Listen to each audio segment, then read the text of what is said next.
2020 foi muito complexo, muito difícil de se viver. E 2021 já começa dessa forma também. Mas nada como um jogo digital para a gente poder se distrair um pouco. Ao jogar, nós entramos em mundos diferentes, às vezes ficcionais, às vezes históricos também. Ficamos imersos em outras realidades e nos distraímos. Mas será que realmente funciona dessa maneira? Quando, ao jogarmos, nós esquecemos do nosso mundo e adentramos em outras histórias, com narrativas diferentes, personagens. Death Stranding foi anunciado em 2016, mas ele só foi lançado no final do ano de 2019. Desde que Death Stranding foi anunciado, ele trouxe muitos mistérios. Um trailer completamente misterioso que apresentava algumas pistas, mas não entregava nada sobre a narrativa. Isso causou muitas especulações do que poderia vir a ser a história do jogo. A história de Death Stranding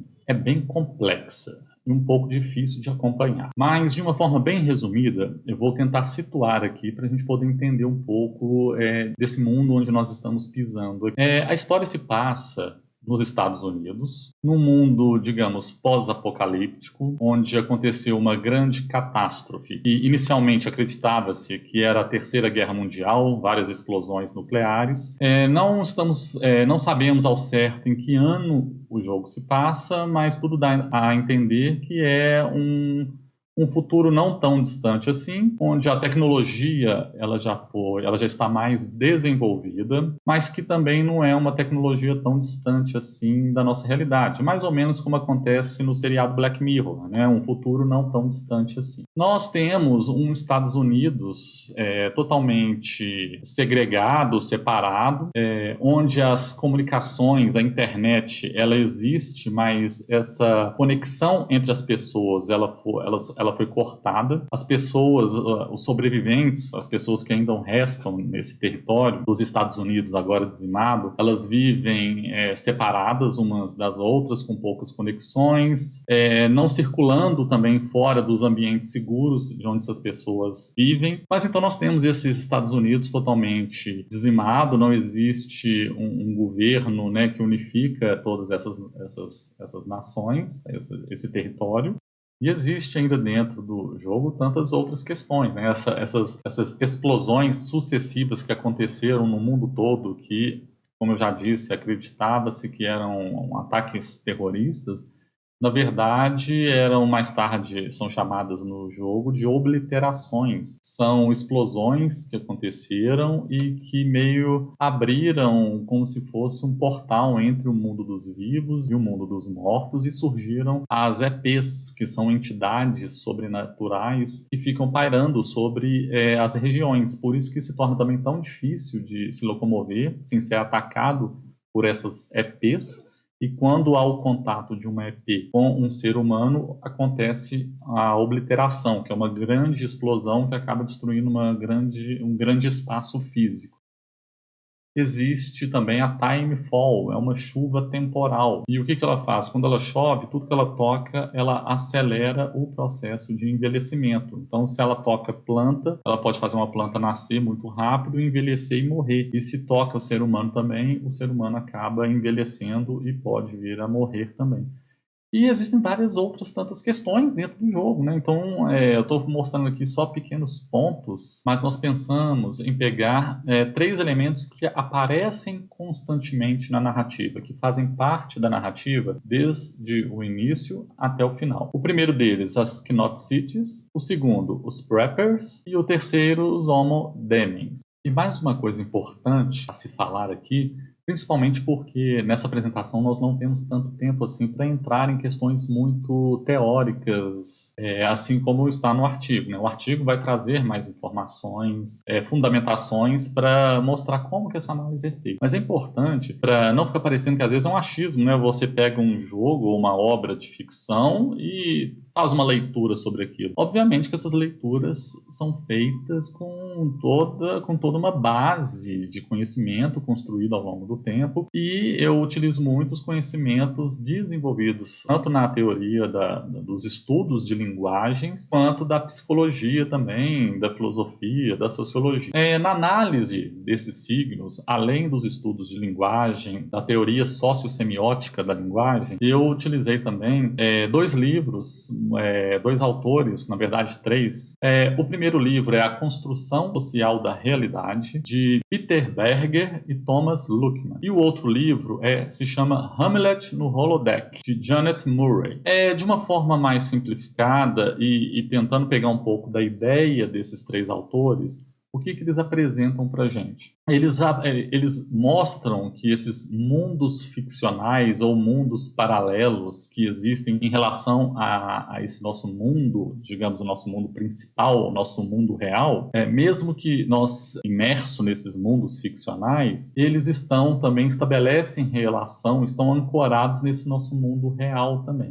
Então, no primeiro aspecto de análise, né, dos 3 elementos desse recorte, nós temos as Not Cities, ou as cidades Not. E o que são essas cidades dentro do jogo? São as últimas grandes cidades, né, igual a gente falou que existem as Cidades Unidas da América ainda, então são as grandes cidades, que nem são tão grandes assim, onde os sobreviventes, as pessoas que ainda existem na sociedade, vivem no subterrâneo dessas cidades, né, sem sair para o ambiente externo. Quem sai são justamente, igual a gente está vendo aqui, são os transportadores, quem leva as cargas entre as cidades e ajuda a fazer as conexões. Então, a importância dessas cidades dentro do jogo são justamente, né, para abrigar essas pessoas, proteger esses sobreviventes, e é o ponto onde o protagonista, Sam, vai fazer as conexões, né? À medida que ele vai avançando, ele começa a leste e faz uma jornada para o oeste dos Estados Unidos, e à medida que ele vai passando por essas cidades que ainda existem, ele vai fazendo essas conexões. E essas cidades, né, a forma como as pessoas sobreviveram e vivem, tem uma relação e uma reflexão na nossa sociedade real, na nossa vida real, muito parecida com a forma como nós tentamos viver hoje, né, de forma isolada, em condomínios, e tentando se manter conectado com o mundo externo através da tecnologia, da internet, dos aplicativos, dos softwares,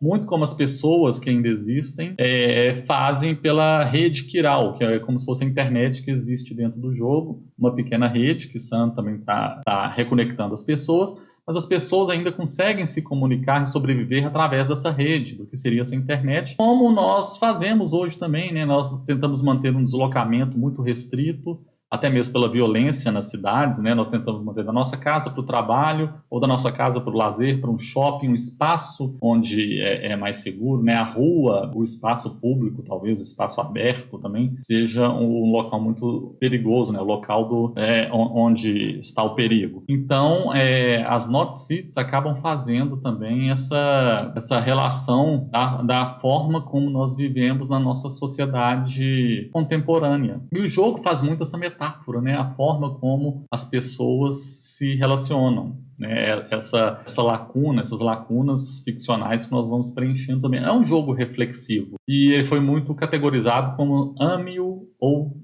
deixe-o, porque as pessoas geralmente esperam, não todos, né? Os jogos mudaram muito a forma de você jogar, a forma de se tratar a narrativa dentro de um jogo, né? A aproximação cada vez mais com o cinema, e tanto em questões financeiras de produção de jogos digitais, quanto da sua própria narrativa. E os jogos se tornaram um grande expoente, se não o grande reflexo do século XXI. Os jogos que surgiram no meados do século XX, o seu desenvolvimento, os primeiros jogos e todo o seu desenvolvimento, e hoje eles são um grande expoente do século XXI, os jogos digitais.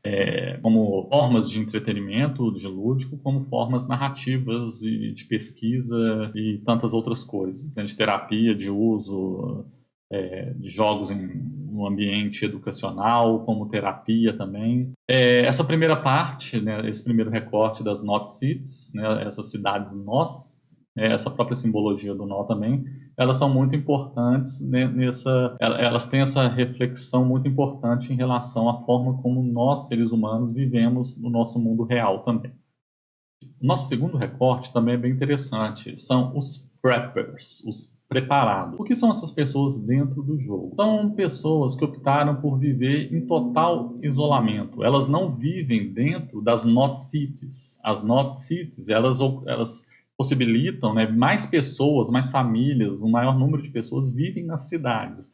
E os preppers optaram até por se separar completamente desse tipo de vida em grupo e viver isolados. Então eles vivem em locais até de difícil acesso dentro do jogo e muitos não querem contato nenhum com a sociedade que ainda existe, com pessoas externas, até mesmo os entregadores, como aqui o papel do Sam Bridges. Mas o Sam vai conquistando essas pessoas e vai fazendo favores para elas e vai desenvolvendo uma relação e consegue fazer com que essas pessoas até conectem dentro da rede viral, ou seja, elas voltem a se conectar com o mundo. Então esse processo, né, não só de convencimento, mas de desenvolvimento de um discurso, uma narrativa junto com esses personagens dentro do jogo, que você consegue fazer com que elas se abram para você e você façam essas conexões. É também aqui muito uma relação como nós vivemos no nosso mundo real. Esses preppers, eles têm uma ligação até interessante com o nosso mundo real.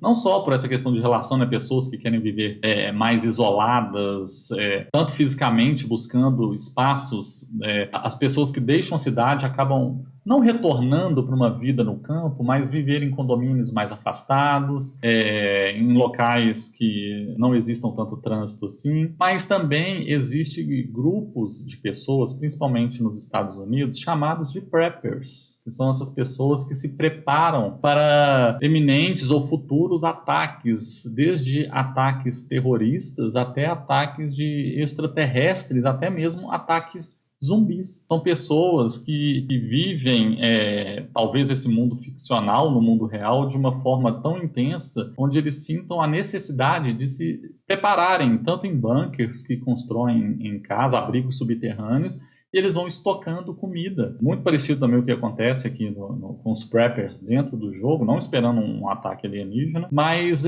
criando estoque, justamente porque eles não saem do ambiente onde eles vivem. Mas no mundo real existem essas pessoas que criam esses espaços e guardam alimentos, até mesmo armamento, se preparando para um ataque que pode vir a acontecer, seja um ataque terrorista, ou um ataque extraterrestre, ou até mesmo um ataque zumbi.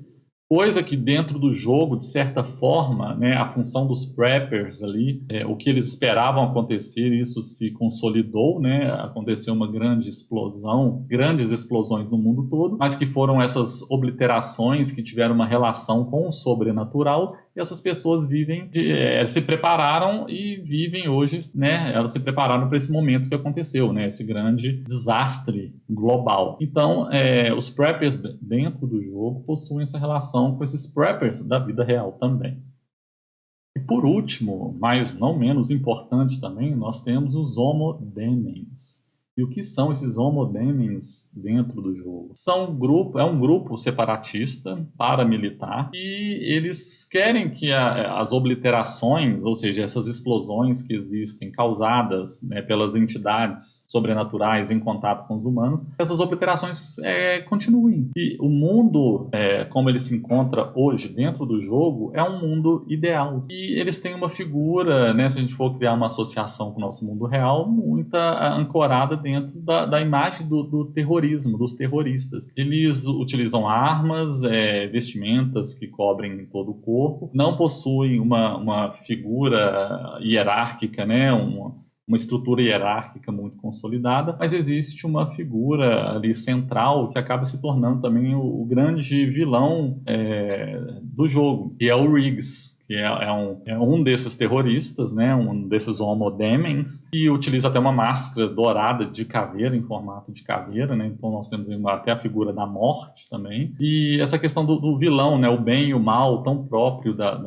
da cultura ocidental, né? Sempre muito binária, de cima, baixo, esquerda, direita, bom, ruim, belo, feio, e bem e mal, né? Essa eterna luta entre Deus e diabo. Então nós temos essa representação dentro do jogo, e nós estamos vendo o Riggs aí com a máscara de caveira. Ele é um humano normal aqui, acho que não mostra o rosto dele, mas ele é o grande antagonista dentro dessa história. Ele até consegue controlar a Timefall também, mas ele é o grande vilão e essa figura do terror, né, do terrorismo, dos paramilitares e daquela visão de mundo, né? Eles não estão errados, eles querem que o mundo continue desta forma. Eles utilizam justamente do terror para atingir seus objetivos dentro do jogo, né? Alguns objetivos. Então essa aqui talvez seja até a mais clara da gente perceber a relação com o nosso mundo real, né? A figura, as imagens que a gente está vendo ali, né? Colocar o capuz, a mulher sem roupa que vai ser julgada ali dentro. Eles estão protegidos ali por uma estrutura, mas ela vai ser forçada a caminhar na Timefall, na chuva temporal. Então, essa figura do Homo Daemons, né, o próprio Homo Daemons é uma contraposição ao Homo Sapiens, né, seria, de uma forma bem simplificada, digamos, o lado ruim do Homo Sapiens, mais ou menos o homem louco, né, a loucura que existe dentro de cada ser humano, e isso aqui por eles não é visto de uma forma ruim, né, o mundo mudou e é preciso que nós mudemos a forma de nos relacionarmos com o mundo. Então a figura deles dentro do jogo é muito interessante também e tem toda essa ligação justamente com a questão do terrorismo dentro do jogo. E aqui a gente chega ao final, os jogos já estão no ambiente acadêmico. Eles já se desenvolveram tanto durante o século XX e como eu mesmo disse, e também li numa reportagem do professor da PUC Minas, Marcelo Lacarreta, um grande estudioso dos jogos de tabuleiro, também dos board games, mas ele falou numa entrevista recente que ele deu, justamente o próprio jogo digital já se tornou o grande expoente do século XXI. Então nós não temos mais que... É sempre bom, obviamente, a gente resgatar a importância dos jogos, mas a gente não precisa mais ficar ao tempo todo reafirmando os jogos. Os jogos já chegaram, já se estabeleceram. Agora a gente mostrar cada vez mais as potencialidades que eles trazem. Então é muito legal como que os jogos abordam esses mundos ficcionais e com essas lacunas que nós podemos construir, né, novas realidades, mas novas realidades, mesmo que ficcionais, sempre ancoradas também no nosso mundo real.